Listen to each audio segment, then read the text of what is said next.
Revelation.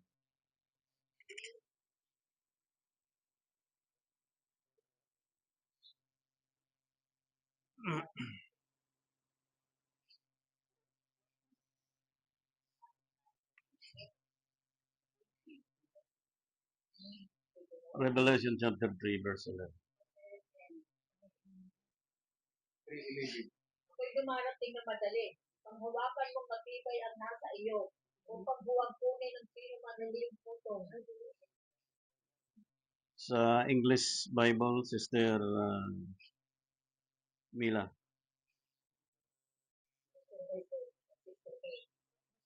English Bible. Sister Dedication. Behold, I come quickly. Hold that fast which thou hast, that no man take thy crown. Sa Matthew chapter 3, verse 27.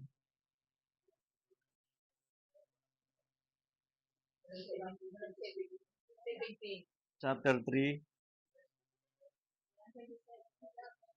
chapter 24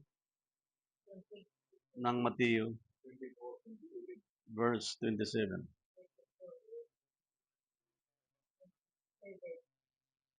Sapagkat gaya ng biglat na kumikitlat sa silanganan, at nakikita hanggang sa kalunuran, gayon din naman ang pagparito ng anak ng tao. So yung binasa kanina sa sulat ni John the Beloved at sa sulat ni Apostol Mateo, kapwa salita ng Diyos, yung bilis ng pagparito ng Panginoon nilinaw sa New Testament. Kung gaano kabilis ang kidlat mula silangan hanggang kanluran, ganun ang panahon, kabilis ang pagparito ng ating Panginoon. Ibig sabihin po, ang computation niya na dapat makita is seconds lang. Yung the second coming of our Lord Jesus Christ, kasi po itong pinag-uusapan natin sa hapong ito, na nakasentro nawa ang bawat mananampalataya sa panahon ngayon, sapagkat ang pagparito ng Panginoon, marami pong pinaliwanag si Apostol Mateo na sa panahon yan ay kasama niya ang mga banal na anghel. At sa panahon din yan ay mayroong katanungan, meron kayang mga mananampalataya sa ating panahon? Ibig sabihin sa tamang paglilingkod sa Diyos. Sa panahon yan ay meron bang nakakilala sa Panginoon? Sa panahon yan, ang gagawin ng Panginoon ay susumbatan ang sanlibutan tungkol sa kasalanan, sa katuwiran at paghatol. Sa panahon din po sa kanyang pagparito ay sasabay ang paggawa ni Satanas. So dito po sa ilan nating pag-uusapan sa maikling oras, na ang atin po ngayong pag-uusapan yung time ng ating Savior, na ang first coming niya ay nandito upang tayo ay tubusin at ligtas mula sa kasalanan, sa kapahamakan. At sa ating panahon, ipinakita na ang bilis ng kanyang pagparito, sing bilis ng kidlat. Kaya dito po, ang isa sa mga atin pong binanggit kanina sa Revelation chapter 3, verse 11, yung pagparito ng Panginoon ay ganun kabilis, na kasing bilis ng kidlat. Hindi po siya naka-schedule, hindi po siya, walang nakakaalam ni sino man, kundi yung Diyos lang. Kaya sa mga believers sa panahon natin,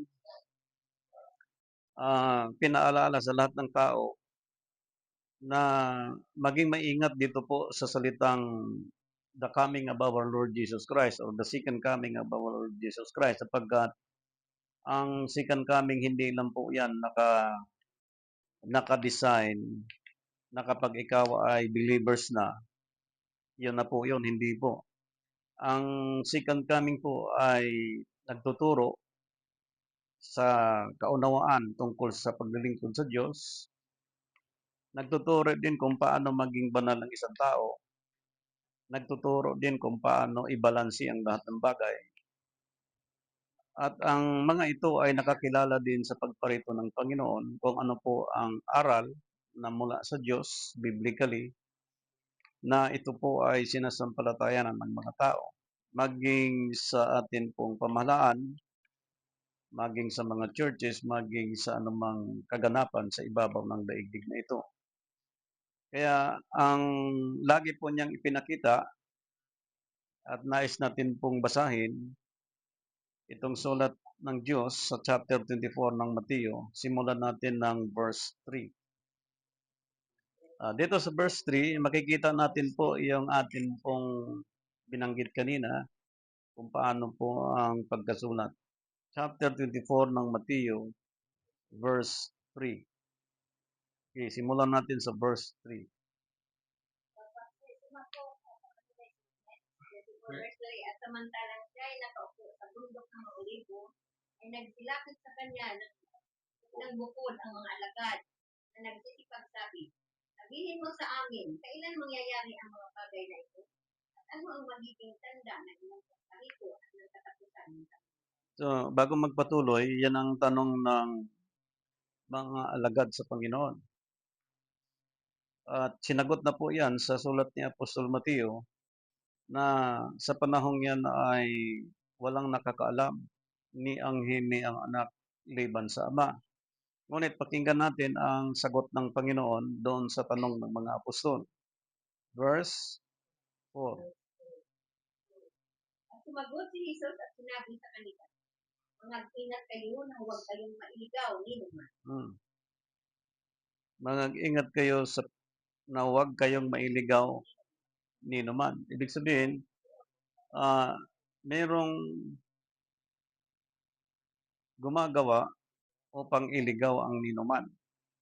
Dahil kung wala, sapat na sana ang pagiging Roman Catholic natin hanggat sa tayo ay nagkaedad na at wala na sana tayong ibang maging rason sa ating sarili at wala na sanang pagsita ang Diyos sa atin sapagkat ang sabi ng scripture sa panahon na yon ipinakita, balikan mo sa English Bible, Sister Marisa, verse 2, verse 4.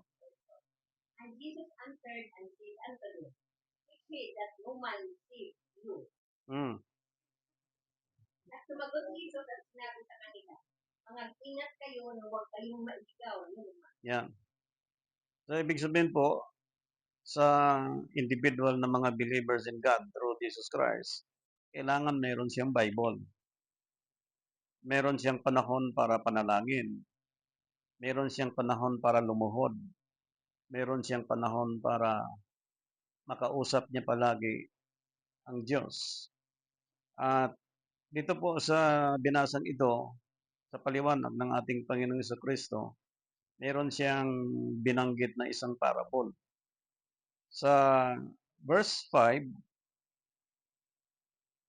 sapagkat marami ang magsisiparito sa ating pangalan na mga nagsasabi, ako ang Kristo at liligaw ang marami. Yeah. So itong babala pong ito na merong magliligaw, pag sinabing ililigaw ang marami, hindi kaunti, kundi marami. Na merong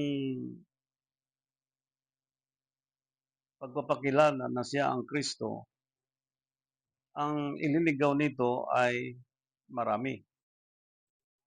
Ngunit dito sa pagparito ng Panginoon, to come quickly, sabi kanina, ang kagandahan ng nito, pag dumating ang Panginoon tulad ng binanggit kanina, ang kanyang katayuan ay meron siyang pananampalataya na taglay dito sa ibabaw ng lupa, na taglay din niya ang pagkakilala sa Panginoong Jesucristo at taglay din niya ang paglayo sa kasalanan at pagsunod sa katuwiran ng Diyos at paggamit sa tamang paghatol sa panahon natin. Ibig sabihin, individually, men and women as Christ believers, ang pinaka-example na dapat makita sa lahat ng tao ay yung mga may takot sa Diyos, yung mga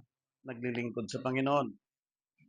Mapupuna mo ang binanggit dito sa pagparito na ito, very critical sapagkat ang binanggit ng scripture sa pagparito niya ay sa panahon ng pagparito ni Satanas. So merong mga pangyayari sa Biblia at nakita natin dito sa scripture na babasahin ni Sister Marisa kanina na kung ano ang laman po noon. Okay. Tuloy muna natin yung scripture. Verse 6. Okay. Mga kakarinig kayo ng mga digmaan at mga angaw-ngaw ng mga digmaan. Ingatan ninyo na huwag kayong mabulinsanan sapagkat kinakailangan ito'y mangyari kasapwat hindi pa. So, ibig sabihin po, hindi na pwedeng maging apektado ang mga believers in any issues in terms of war, famine, disease, sapagkat ang sinabi ng Panginoon doon sa sagot sa tanong ng mga apostol, sa panahong yan, mapapansin ng buong daigdig ng lahat ng tao ang mangyayari kung ano po ang mangyayari sa daigdig na ito. Bakit natin binanggit yung time ni Satanas sa paggawa niya, sasabay ang pagparito ng Panginoon? Hindi siya halata eh. Hindi siya halata. Pero nilinaw ni Apostol Pablo sa panahong yan, sa English Bible, Ephesians chapter 5, verse 16, basahin ko na lang po. Redeeming the time because the days are evil.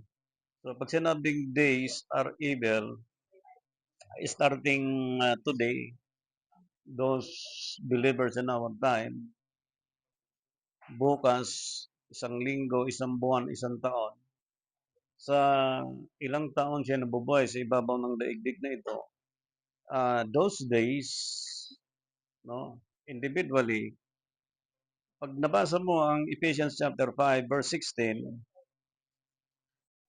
na inyong samantalahin ang panahon sapagkat ang araw ay masasama. So ang time natin ngayon po, hindi na mabubuting time. Masasama na ang panahon ngayon. So ibig sabihin, kailangan ang individual sa Christ believers, lalo na po yung mga nag-aaral, isi-secure niya ang kanya pong panahon ngayon sapagkat ang bilis ng pagparito ng ating Panginoon si Kristo ay hindi masyadong pansinin sapagkat ang panahon ng kanyang pagparito tulad sa paggawa ni Satanas. Kung mapansin niyo po, si Satanas hindi naman yan create talaga na mula sa Diyos, sapagkat ang creation ng Diyos, Isaiah chapter 45 verse 7, ang Diyos nag-create ng darkness and light. Dalawa lang. Ngunit yung evil, si Satanas, dragon, nagmula po sa dilim. Kaya po, ipinakita dito sa ating panahon na hindi dapat magkaroon ng kagulumihanan ang mga believers in God through Jesus Christ sapagkat ang pagparito ayon sa paggawa ni Satanas. So sa panahong yan ay masasama ang panahon. Wala nang magagandang panahon na asahan ang sino man, liban lang sa mga taong handa palagi sa pagparito ng Panginoon. Halimbawa, ang pagparito, kailan ka nagkaroon ng galit? Kailan ka nagkaroon ng kaunawaan? Kailan ka nagkaroon ng kapahingahan? Kailan ka nagkaroon ng katiwasayan? Yan bang mga panahon na yan na pagbantayan ng tao? Halimbawa, ah, abogado ka, judge ka, ano mang posisyon mo sa ibabaw ng daigdig, barangay captain ka, ano mang posisyon ng isang leader, either pastors, bishop, cardinal, pari, sa anytime na pagparito ng Panginoon sa ganong kabilis, kailangan ma-identify sapagkat ang pagparito niya ayon sa paggawa ni Satanas. Sapagkat sa paliwanag ni Apostol Pablo, na inyong samantalahin ang panahon sapagkat ang araw ay masasama.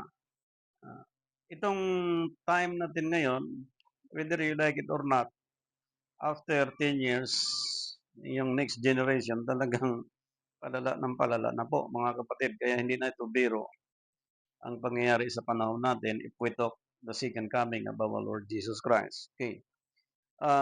Tuloy natin yung verse 5, Matthew chapter 24, verse 5.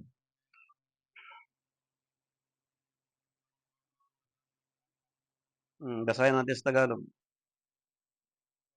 Sapagkat marami ang nagsisiparito sa aking pangalan na nangasasabi, ako ang Kristo, at iniligaw ang marami. Tuloy. At mga kakarinig kayo ng mga digmaan, at mga alingaw-ngaw ng mga digmaan. Ingatan ninyo na huwag kayong magtuluhan, sapagkat kinakailangan ito'y mangyari na takwat kita ang wakas. Yeah. So, yung pang-apat kayo na binanggit ko, susumbatan ng Diyos ang sanlibutan sa kasalanan, sa katuwiran, at sa paghatol.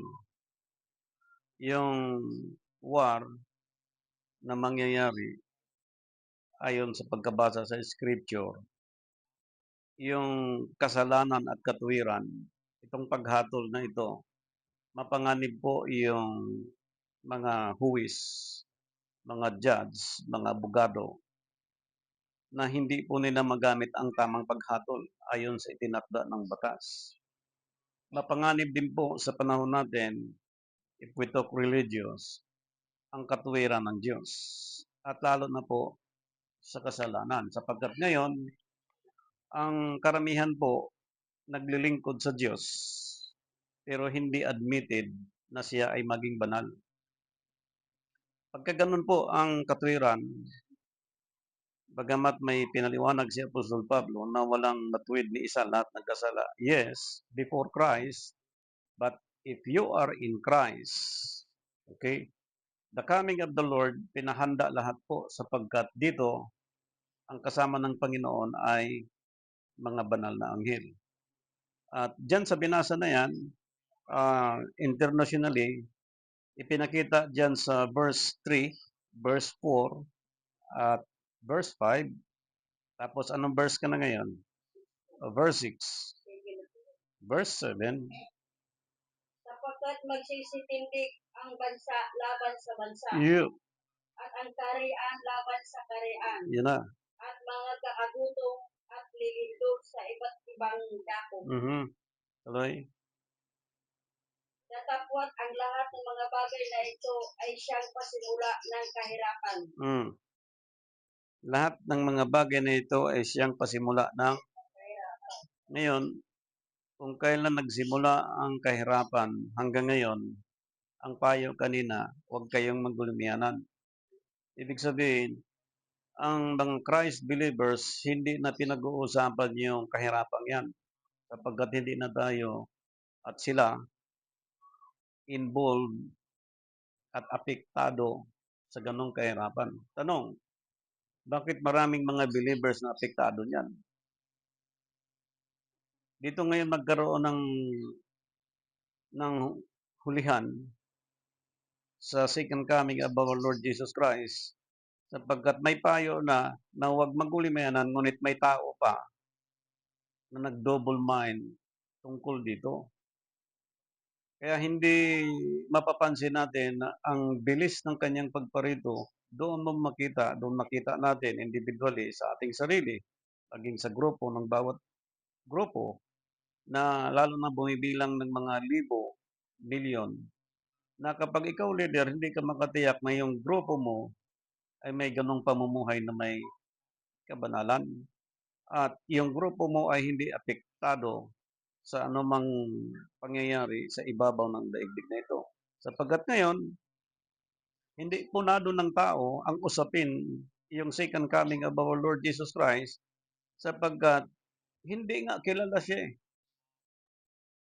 Hindi niya kilala ang Panginoon sa time na yan.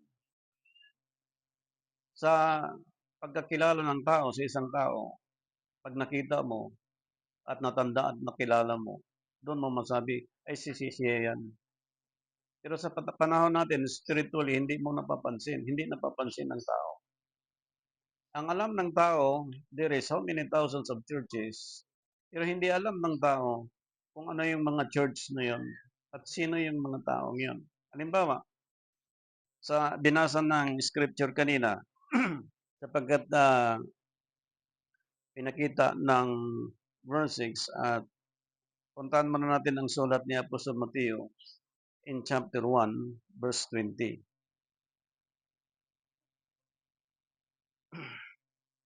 Chapter 1, verse 20, basahin natin. Aklat ng Mateo. Datapwat samantalang pinag-iisip niya ito, narito ang isang anghel ng Panginoon ay napakita sa kanya sa panaginip na nagsasabi, Jose, anak ni David, huwag kang mangamba sa pagtanggap kay Maria na iyong asawa, sapagkat ang kanyang pinadalang tao ay sa Espiritu. Yun. Ilan lang sila sa panahong yan? Si Jose, si Maria, at nung sanggol. Kung iisipin mo, sa daming tao sa Bethlehem, sa Israel, wala man lang kasama sila si Jose para mag-travel, magtago kung saan, para ikubli ang sanggol habang binubuntis ni Virgin Mary. Control ni Jose ang kanyang galaw, control din ni Maria ang kanyang galaw, kung saan sila pupunta. Now, yung binanggit sa scripture kanina na maraming nagpakilala na siya ang Kristo at ililigaw ang marami, in our time, sa evil time, okay, hindi kayang i-secured ng leader ang pagprotekta individually, especially in any revelation in any churches today.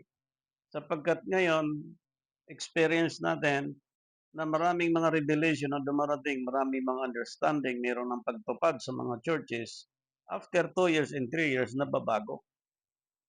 At nakakaawa po yung mga kaluluwa na nagpapatuloy sa ganito pong understanding sapagkat sa time ni Jose spiritually, ipinakita po na ang paliwanag po sa kanya doon sa panaginip. Sabi doon, sapagkat ang kanyang dinadalang tao ay sa Espiritu Santo. Ibig sabihin po, ang dala ni Mary at nag-guide kay Joseph na nagbigay ng instructions, walang iba ang banal na Espiritu. Itong banal na Espiritu, siya ang nag-guide sa kanila kung anong dapat nilang gawin. Itinuturo sa kanila ang dapat gawin. And supposedly in our time, the second coming of our Lord Jesus Christ spiritually, yun din ang mag-guide sa lahat ng mga Christ believers kung anong gagawin niya sa panahon ngayon. Dapat hindi na marinig ang mga bibig natin at mga idea natin na parang tinatakot tayo ng daigdig, na parang bukas magkakaroon ng end of the world. Kaya mapapansin niyo po, hindi lang sa Facebook, kundi sa iba't ibang tao na minsan nga sinasabi ng Biblia na redeeming the time because the days are evil. At sa ating mga musikero, kinakanta na po yan yung banal na aso, santong kabayo, kung narinig niyo po yun. Sapagkat maraming mga believers in God through Jesus Christ na kapag nanganak ang couples, pabinyagan sa pari. After binyag, wala nang simba-simba yan. Ang alam lang niyang simba, kasal, kapag may kasal, binyag, kapag may binyag, at mga taunang okasyon, pero weekly, walang paglilingkod sa Diyos. Kaya nakakahiya karamihan sa mga Christians na naging Christians pero hindi naglilingkod sa Panginoon. Now, if we took coming of the Lord, a quick in time, the coming of the Lord, paano to? Maraming hindi alam ang tungkol sa pagparito ng Panginoon. So, even nag-iisip ang isang tao, pwedeng dumating ang Diyos. Even kung anong iniisip ng isang tao. Na kung anong iniisip, positive or negative, bad or good, true or false, kailangan magkakaroon ka ng kaisipan, ito ba'y galing sa iyo, Panginoon? Hindi po pwedeng by feelings ang pananampalataya ng isang tao, kundi by the declarations comes from the Word of God. So, dyan sa scripture, makikita natin at sinundan ngayon sa time ni Joseph at ni Maria, ang, ang sabi sa kanya, huwag kang mangamba. Sabi kanina, huwag kayong magulmihanan. Ang hirap nun sa isang taong mahirap at simpleng pamumuhay, payuhan ka ng Diyos nito. Paano mo i-considered na ito ay pananampalataya mo sa Panginoon na kailangan mong gawin? Sabi, huwag kang mangamba sa pagtanggap kay Maria sa iyong asawa sapagkat ang kanyang dinadalang tao ay sa Espiritu. So, ang ipinakita po dito, individually, ang Espiritu Santo, tulad ng ginawa ng Diyos kay Virgin Mary, as a church, kapag nasa kanya ang Espiritu Santo, wala siyang iisiping pangamba. Wala siyang iisiping anumang pag-alinlangan. Pag nasa kanya ang Espiritu Santo.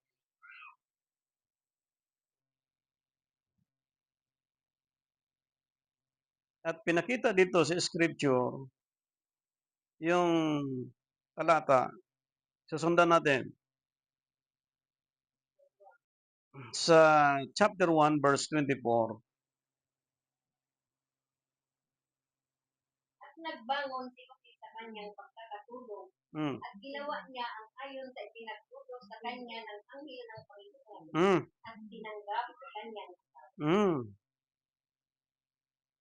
Ibig sabihin, dahil si Mary ay nag-represent ng church, babae. Okay?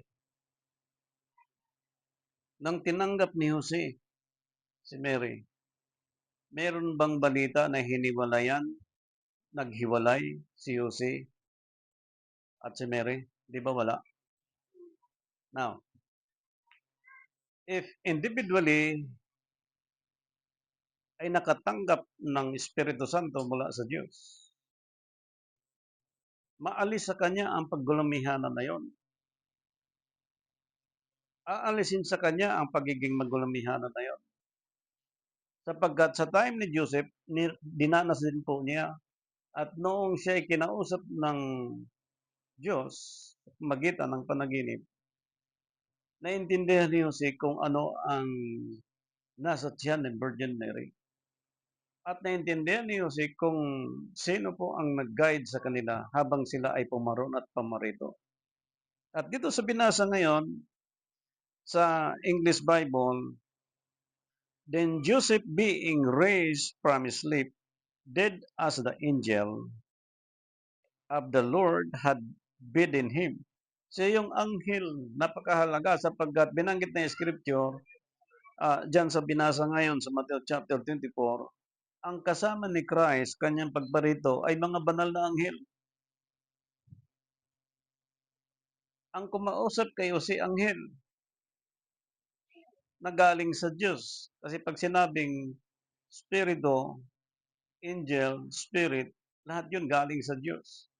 At yung galing sa Diyos, tulad ng anghel, kinausap si Jose, in our time, individually dapat makausap tayo itong mga banal na anghel kung anong dapat nating gawin ngayon. Sapagkat sa panahon natin, ipinakita yung bilis ng pagparito ng Panginoong Jesucristo. Binanggit lang tulad ng kidlat lang. Ganun lang siya kabilis. Pero thousands of kilometers ang takbo ng kidlat. Hindi mo siya kayang sundin ganun kabilis ang pagparito ng Panginoon. Seconds lang. Seconds lang. Halimbawa, may fellowship na 3 hours. Seconds lang nakaligtaan mo. Nakaligtaan ng tao. Minsan sinasabi, di bali late, nakarating naman din. Di bali huli, magaling naman. Wrong. Sapagkat ang covenant sa Diyos, sinisikap natin na masunod talaga ito. At bawat segundo, masunod ng bawat tao ang mga itinakda ng Diyos. At ipinakita dito sa scripture, sa panahon ni Joseph, tingnan niyo po. At nagbangon si Jose sa kanyang pagkatulog at ginawa niya ang ayon sa ipinag-utos sa kanya ng anghel ng Panginoon. Na itong mga anghel, mga holy angel ito. Yung holy angel, mga messenger ng Diyos na nagbigay ng mensahe na mula sa Diyos kay Jose na siya din magbibigay sa atin ng panahon ng instruction kung anong dapat mong gawin. Tulad ng ginawa ni Jose. Now, balikan natin. Yung Matthew chapter 24, verse 8. Verse 8. Datapwat ang lahat ng mga bagay na ito ay siyang pasimula ng kahirapan. Yun. Di ba sa panahon nila ni Joseph, lipat doon, lipat dito, sapagkat hinahanting sila ni Herodes. Ang hirap kaya kung marami kang damit, marami kang gamit, lipat doon, lipat dito. Joseph lang mag-iisa. Pero nakayanan ni Joseph, paruot pa rito, sapagkat ang Espiritu Santo ay sumasa kanila. Sipin niyo po, mga kapatid, yung Espiritu Santo ay sumasa kanila. Pero sa panahon yon at sa panahon natin, hindi magkaiba. Huwag magulumihanan ang sino man sa inyo. Katulad tayo na nagbitbit ngayon ng katuwiran, ng katotohanan, ng paghatol mula sa Panginoon, mula sa pagiging makasalanan. Sapagkat ang time natin, which is evil time, ang ginagagawin ng Diyos ay susumbatan ang sanlibutan. Mayama't mahirap ka, susumbatan tayo ng Diyos. Salamat sa isang kaganapan sa panahon natin na may mga taong natutong tumatanggap ng consequences, which is good, in favor of God. Sapagkat ang evil time, which is our time, there is a corrections and satisfactions, there is division, there is argumentation, there is hundreds, thousands that God can give a free will of man. Ngayon, kung nadama ito ng sino man at hindi, dalawa lang ang pwedeng pag-iisipan ng tao. May mga bagay na hindi pa dumating ang Diyos sa isang tao. Pwedeng dumating, naglingkod siya, natuto siyang manalangin, natuto siyang mag-preach, natuto siyang sumunod sa instruction ng Diyos. Pero kapag hindi pa niya naintindihan ang kabuuan ng plano ng Diyos, ibig sabihin, kailangan pa niya mag-entay sa the coming of our Lord Jesus Christ.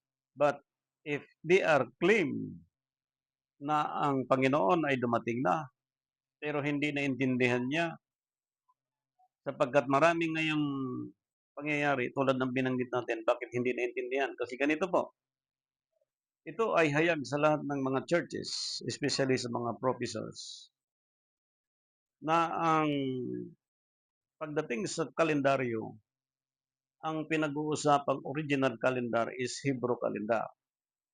So alam natin ang lawak ng Diyos sa aral, magmula sa Hebrew, Aramaic, Latin, Greek, hanggang sa English, hanggang sa may Tagalog, may Bisaya, na para maintindihan talaga ng tao. But originally, if we took proper time of God, yung appointed time of God, ang laging kinikilala natin doon sa time ni Moses, kung napansin po natin sa Exodus chapter 13 verse 4, na inutusan si Moses ng Diyos na umalis kayo sa Ehipto na unang buwan ng unang taon, which is Hebrew calendar. Ang binanggit doon ay Abib. Ngayon, meron tayong naging kakilala o kaibigan, no, sa pananampalataya na ang Abib, which is first month of the year or Nisan, na ang Gregorian kinikilala na nila na opisyal na pagkilala sa Gregorian calendar na ang first month of the year sa pagkakilala nila ay March. Ngayon, tinitingnan natin po yung March na first month of the year kung saan sa Biblia nakadesign na ang March ay first month of the year. Sapagkat kung walang scripture, walang banal na kasulatan, ibig sabihin, madaling intindihin na ang the coming of the Lord hindi pa dumating. Maring dumating, nakakilala sa Biblia, nag-preach, naging 5 years, 10 years sa ministry, pero yung pag-declare ng scripture, hindi masabi kung saan. Samantala, siguro madalas lang napapansin pero hindi dumating yung pagkaunawa tungkol po sa paggamit ng first month of the year. Napakasimple. Kaya po binanggit natin ito, yung time of Mary and Joseph na naka-design din po sa coming of the Lord sa time natin sapagkat pinakita po na nung dumating si Gabriel kay Mary on the 6th month of the year. Lucas chapter 1 verse 26. Now, ang 6 months ngayon sa atin pong kinikilalang kalendaryo ay June. June, sa Gregorian calendar, dumating si Gabriel. Ibig sabihin, nung tinanggap ni Mary, okay, from spiritual to literal, tinanggap ni Mary yung mensahe mula sa Panginoon. Ang sinabi ng anghel kay Joseph na ang dala ni Mary ay mula sa Espiritu Santo. Ibig sabihin, ang kaunawaan na dapat makuha doon sa first month of the year from June, ang isang buwan niya ay July. So, ang bilang noon, first month is July, August, September, October, November, December, January, February, March. 9 months ang tiyan ni Mary na siya namang panganganak niya sa isang sanggol. Ibig sabihin, nung pinanganak si Jesus Christ sa eksaktong 9 months, which is March, ang first month ni Jesus Christ sa daigdig na ito ay April. Iyon ang tinutukoy ng Exodus chapter 13 verse 4 na umalis kayo sa buwan ng Abib. Abib means Nisan or Nisan, which is first month of the year. Ang binigay ng daigdig niyon, ang first month of the year is January. Yes, for the system of economics. But ano nangyari ngayon na nagkaroon ng poverty, war and famine? Ibig sabihin, kahit ang husay ng paggawa ng kalendaryo at pagtayo ng ekonomiya at maraming mga bilyonaryo, trilyonaryo ngayon. Ngunit sa pagparito ng Panginoon, yung nangyayaring famine at war in any nations, yan ang time ng evil time, pagsumbat ng Diyos sa sanlibutan. Kaya tayong mga leader, tayong mga naglilingkod sa Diyos, binabalaan na tayo sa panahon ngayon sa pagtayo ng mga gawain ng Panginoon, sa mga pagtuturo, sa paghikayat ng mga kaluluwa. Sapagkat ngayon, marami pong nag-declare, especially the Passover, na ang Passover ay sinelebrate po hindi na April kundi March. Ibig sabihin, yung time of our Lord Jesus Christ by His second coming, ang time na ito ay kailangan pang hintayin ng mga taong ito. Tanong, hangga't kailan hintayin ng mga taong ito? Eh kung meron ng leader na pinahayagan dyan, halimbawa, nakulong yung leader na yon, namatay na rin yung leader na yon, sinong makipag-reconcile para i-restore yung understanding na sinira ng tao from the traditions of men? Ngayon, kung nagpatuloy ka to believe God, yes, merong Savior, merong Redeemer, merong Diyos na kailangan luhuran at daingan ng ating mga pangangailangan. Pero hindi hanggang doon. Kaya may mga tinatawag silang may mga leader, may mga members. Kasi po, ang leader, ayon sa pagkaalam, kalimitan siya yung tinuturuan ng Diyos, di umano.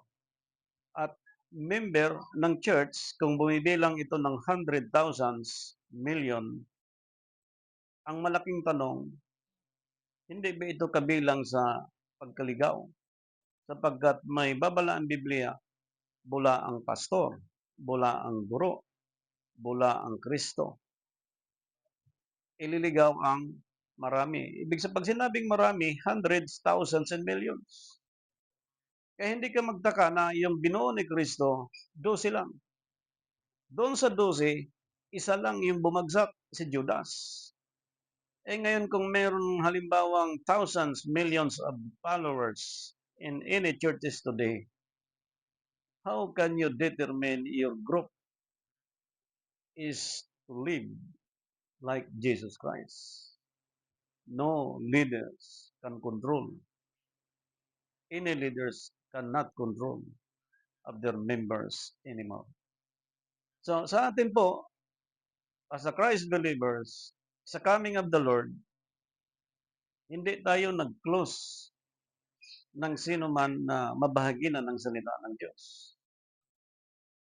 Sapagkat ang ginawa ng Panginoon sa 12 apostles, yung sulat nila kumalat ito. To make a group, to gather in hundreds, thousands of followers in God through Jesus Christ as a members. Actually, hindi ito biblical na tawaging membro. Sapagkat lahat ng mga naglilingkod sa Panginoon, naging servants of the Lord. Ngayon, hindi ka preacher, pwede kang maglinis. Hindi ka preacher, pwede kang magwalis. Hindi ka preacher, pwede kang maging tagapunas. Lahat servants of the Lord. So pag binigyan ng tasking ang bawat tao, babae at lalaki, sa gawain ng paglilingkod sa Panginoon, makatanggap siya ng reward sa Panginoon, sapagkat if we took the coming of the Lord anytime, quickly, ang bilis nito, Diyos lang nakakaalam. At individually, siyang nakakaalam sa kanyang sarili kung ang the coming of the Lord ay kanya bang nagampanan ito. Sapagkat sa time na yon, ang kasama ng Panginoon, ang mga banal na anghel. Kaya kanina, ipinakita po sa verse 7, no? From verse 6, verse 7, 8. Tingnan natin sa verse 8 ng Matthew chapter 24. Mm.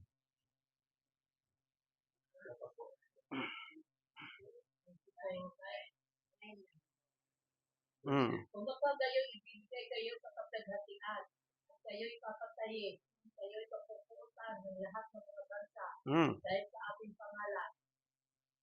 Then, kung magkagayon, maraming mga tipisod at mga nagpapanuluhan ang isa't isa at mga kakapuot at ang isa-isa.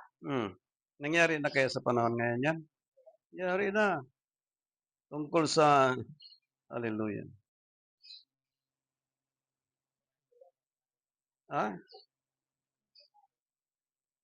Yung pangyayari sa panahon natin ngayon yan, kaya nga tinatanong natin kung nangyari na. Ang sagot niyo nangyari na, eh. Ibig sabihin hindi na kataka-taka po 'yun, mga kapatid.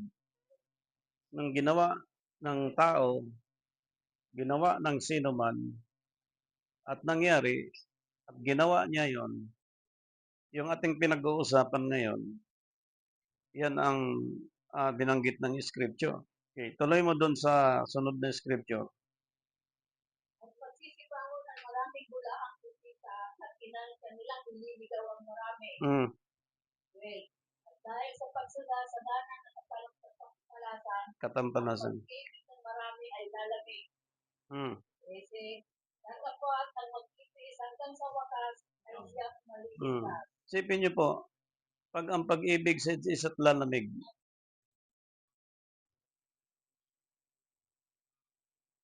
mapanganib 'yun. Kasi pag nadatnan siya ng Panginoon by isikans at meron siyang negative feelings, those are brothers and sisters in Christ. Pag nadatnan siya noon at 'yun ang tumibay sa kanya, ang taong 'yun ay matitis rin. Napansin natin na parang, ayoko sa kanya, gusto ko siya. Ayoko siya, gusto ko siya. Kasi ito may gano'n, may gano'n. Ano, ang tanong do'n, habang buhay mo bang gano'n nasa isip 'yun ng gano'n? Mapanganib ang second coming of the Lord. Pag nadatnan ka na gayon ang ginagawa, sabi ng Panginoon, mapalad ang pagparito ng Panginoon, gayon ang ginagawa. Ay kung pinipili lang niya ang iniibig niya, hindi ka mag-grow up sapagkat yung the coming of our Lord Jesus Christ, kasama niya yung Holy Angel. Ang angel, iyan ang magbigay ng instruction like Joseph and Mary sa time nila. Sa time natin, yun din ang bibigay ng instruction sa atin. Kaya nga may leader ang mga churches, may mga followers. Kasi kung hindi kuha ng followers, dapat kuha ng leaders. Pero ang ginawa ngayon, from the leader, member. Eh walang bibigay ng member sa Biblia, kundi servants of the Lord. Ngayon, dito sa binasang ito, ang tanong, sa binasa dito kanina, okay, tuloy mo muna doon sa verse 14. 13 ka? At 13. 13 muna. Datapwat ang magtitiis hanggang sa wakas ay Mm. siyang maliligtas. Kaya nga, ang tanong po, mayroon bang masumpungan ang Panginoon sa kanyang pagparito? Kaya po, ang tanong yan ang matindi po sapagkat may kasunod na pag-aaral sapagkat ang Panginoon hindi kilala ng mga tao. Sa paliwanag po ni Apostol Mateo, okay, tingnan muna natin yung sulat ni Apostol Mateo na mula sa Diyos in chapter 18 verse 13. Imayin natin to.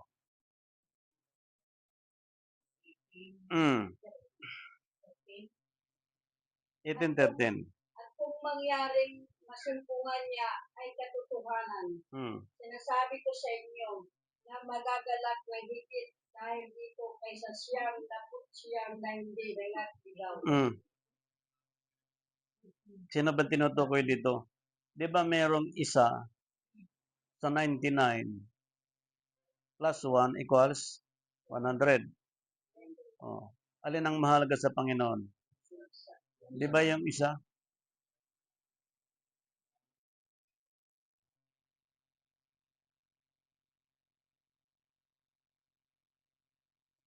Na yung isa, like Abraham, tinuturing siyang isang nations. So, ang kumakatawan sa isa, nations. Ang inaanap ngayon ng Diyos, yung isa na yon.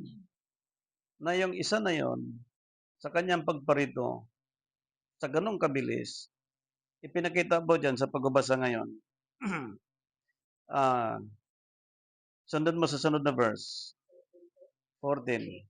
Ngayon din na hindi mga kalooban ng inyong amang nasa langit. Yes. Na ang isa na maliliit na ito ay mapahamak. Yan na. Ang binanggit kanina, susundan natin sa Lucas chapter 12 verse 38. Chapter 12 verse 38.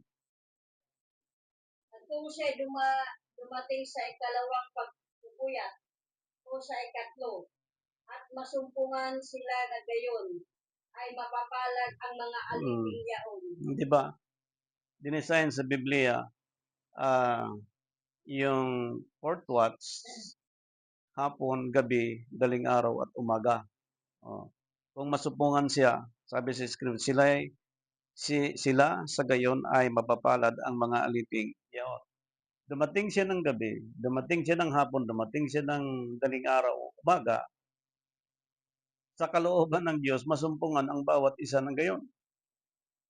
Ang malaking tanong, sa panahong yun, meron pa kayang mga mananampalatayang masumpungan mula sa Diyos? Sapagkat ang gawain po sa mga churches, yung iba once a week, may iba mga overnight prayer, iba may mga Bible study. At nakikita ko po sa mga churches, bukod sa gathering, may mga Bible study, may mga prayer meeting. At ako'y naniwala, yan ay kailangang ma-preserve ang pananampalataya ng isang tao. Ay kung wala ng devotion, wala ng panalangin, wala ng pag-meditate ng salita ng Diyos, minsan lang. At pag dumating ang Panginoon, whether anytime, ano kaya ang magiging reaction ng isang individual na dapat niyang gawin sa time na yun? Sapagkat si Jose ay kinausap mismo ng anghel ng Panginoon, ano ang dapat nilang gawin para maiwasan nila ang mga tauhan ni Herodes sapagkat hinahunting ang mga sanggol na kailangan patayin. Pero sa tulong ng Diyos, pinakinggan ni Joseph, ang instruction ng banal na Espiritu na mula sa Diyos na ginamit yung anghel. Sa time natin ngayon, sino kaya ang nakikinig ngayon sa anghel? Ano kaya ang mga binigay ng mga instruction ng anghel sa mga churches ngayon na ang, balikan natin, na ang March ay kinikilalang first month of the year. Pero pag tinidan mo ang Lucas chapter 1 verse 26, ang kinikilala po sa bilang ng buwan ay walang iba ang April, na ang April ay first month of the year. So ang tanong, sino ang Diyos na pinaglilingkuran ng mga ito sa buwan ng March na kung saan nagkaroon sila ng celebration ng Passover? Merong tatlong pinakita sa Biblia. Diyos ni Isaac, Diyos ni Jacob, Diyos ni Abraham. Ano bang ginawa ni Abraham sa kanyang panahon? Tinawag siyang the father of faith. At malawak ang history kay Abraham paano siya naging bilyonaryo. At si Isaac naman tinawag siyang the son of promise. At nung tumanda si Isaac, nabulag siya. At doon sa pagkabulag niya yan, doon siya niloko ni Jacob. At dinaya ni Jacob ang kanyang panganay na kapatid sa isang pinggan ng pagkain. Now, this dispensation of the Holy Spirit, redeeming the time because the days are evil, dito po maraming lokohan. Ano bang meron sa panahong yan? Bakit ginagalawang March? Ano bang mga araw ang pagtitipon? Bakit ginagawa ng March? Tayong mga magulang, kamag-anak, kahit alam nating mali yan, hindi mo masawata.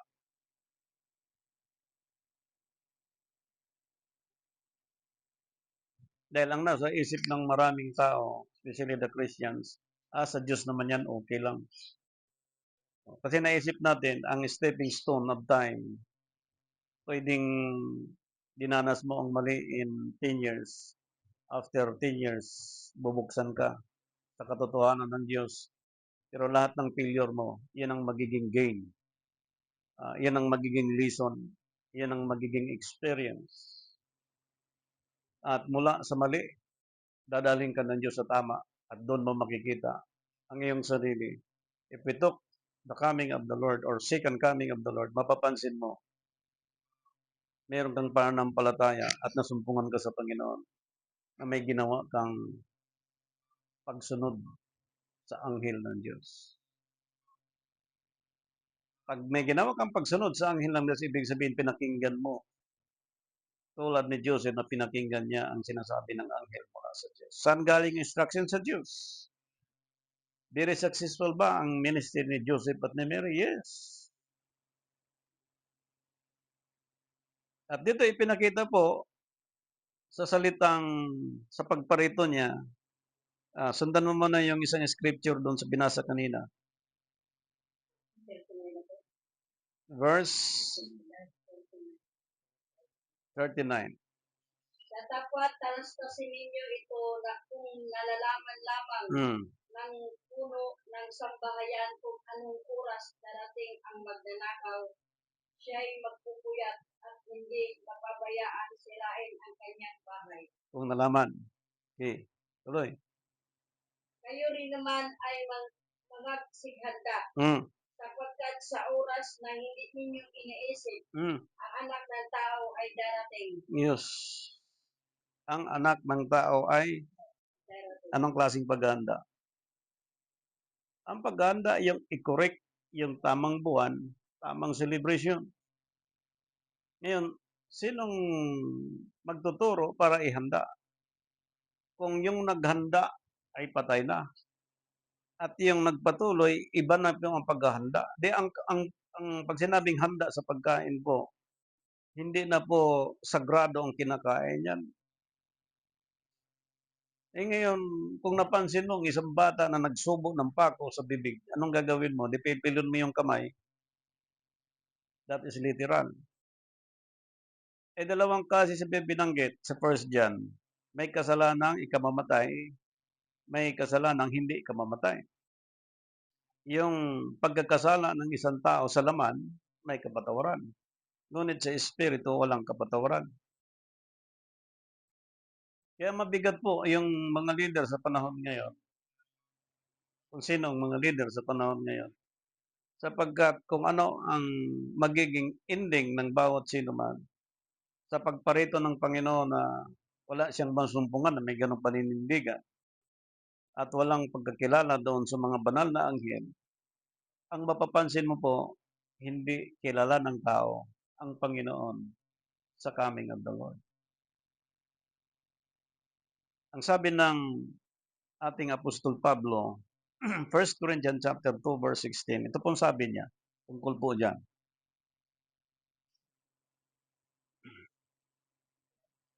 First Corinthians chapter 2 verse 16. Sapagkat sino ang nakakilala ng pag-iisip ng Panginoon upang siya'y turuan niya, datapwat nasa atin ang pag-iisip ni Kristo. Yun. Pag nasa isang tao ang isip ni Kristo, if we talk the coming of the Lord, ang isip ng Diyos, malalaman mo. Ang isip ng Diyos sa Lucas chapter 1 verse 26 na sulat ni Apostol Lucas, ang isip ng Diyos, kapag sinunod mo ang isip ng Diyos, ang isip ni Kristo ay nasa Kanya. Sinong isip ngayon ng mga taong nag-celebrate ng first month of the year? Na ang March ay tawaging first month of the year, doon ka mag-conduct ng mga youth camp, doon ka mag-conduct ng mga... Saan galing yung mga ganon?